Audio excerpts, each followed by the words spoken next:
Do you ever ask yourself why you yell?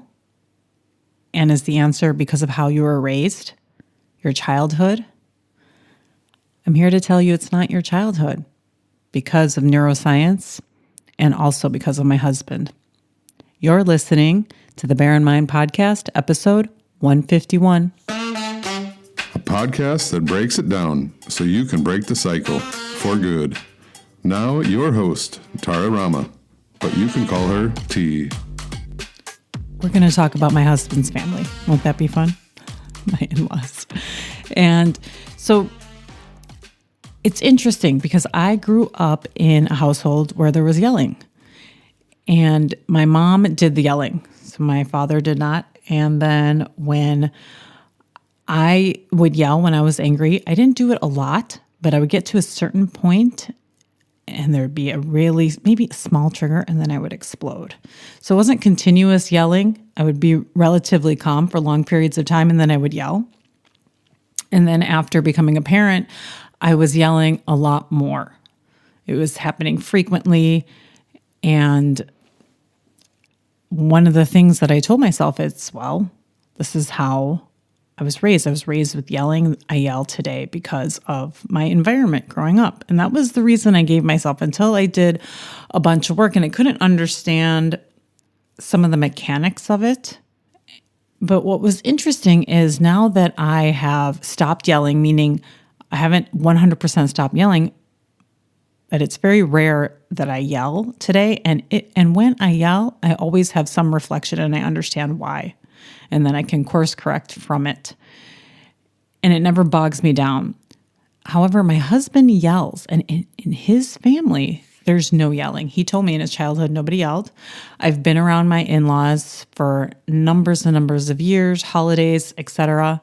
They don't yell. Nobody raises their voice. And so it's a very different environment than I grew up in. Yet today, he yells. He yells a lot at our child. He yells at me. And it isn't like it's every day, but when he's angry, he yells. And so it's kind of interesting to see both of us yell as parents and come from two polar opposite childhoods where anger was expressed in a certain way and anger is expressed in a very different way in his family. And actually, as I look at my husband's yelling and I've decreased my yelling, I've learned some things just by observing. And so I'm going to have some episodes around that about co-parenting with somebody that yells and helping you through if you're stuck in guilt. There are some things that I kind of wrap my brain around I'm going to have in the upcoming episodes. So the reason that we yell today, we often link back to, we call it learnings or we call it different things, but we can see maybe we've created a correlation between our upbringing and our parenting today. And that is what our brain is supposed to do. We will create a sort of cause and effect. If there is something happening here, our brain will need to know why. It'll need to know the cause. And it does this to help understand the world. It naturally does this. And in neuroscience, back in the 60s or 70s, they discovered something that was interesting about split brain patients. And split brain means they have removed the part of the brain where the right part of your brain, the right hemisphere, and the left hemisphere communicate. And they don't do this really today. And they did this with people who were having a lot of seizures. And so it was kind of this last resort. With those patients that had this part of their brain removed, they did studies. And this study, and I have a link to an article that does a thorough job of explaining the study and the findings of it, but doesn't get too bogged down into the research. And so I have that in the show notes if you want more information. But basically, one side of the brain does something and the other side does something else. Like language is on one side, different sort of the way we think. They're housed, language is housed on one side of the brain and not on the other. And so there's certain abilities that are attributed to one side of the brain or the other. And so in these patients, they're not connected. And what they found, and this is interesting, what they found is that when we have incomplete information, where we don't have all the information, our brain will fill in the gaps. It'll make correlations that aren't even there. So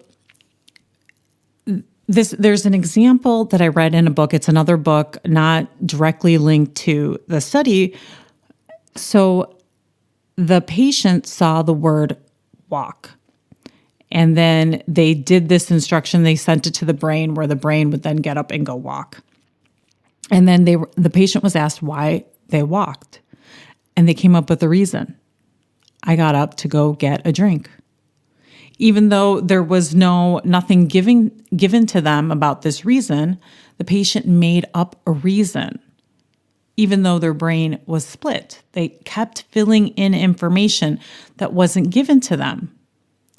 So the professor that did this study, Professor Gazzaniga, it's that the brain takes disparate information and weaves into some sort of storyline. Even if there is no facts to support it, it'll create some sort of storyline. So we can create a storyline that it was because of our childhood or not. Or we can decide that the reason we yell today has nothing to do with our childhood.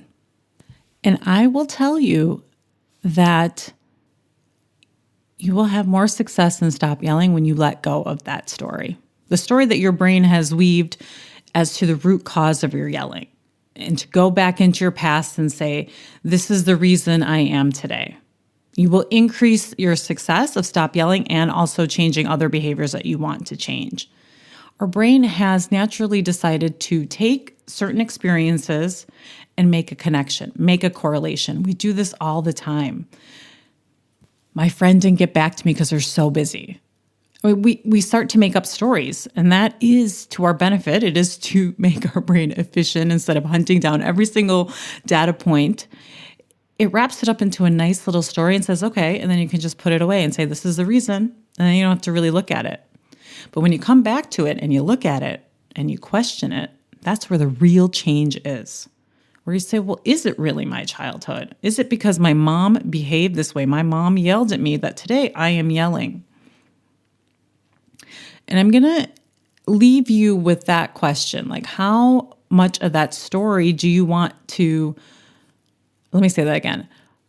What part of that story do you want to look at and say, hey, maybe that's not so correct. Maybe that's not exactly accurate.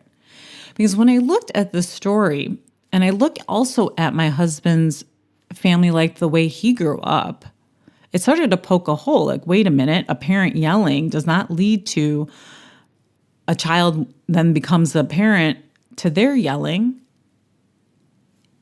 It starts to make you wonder.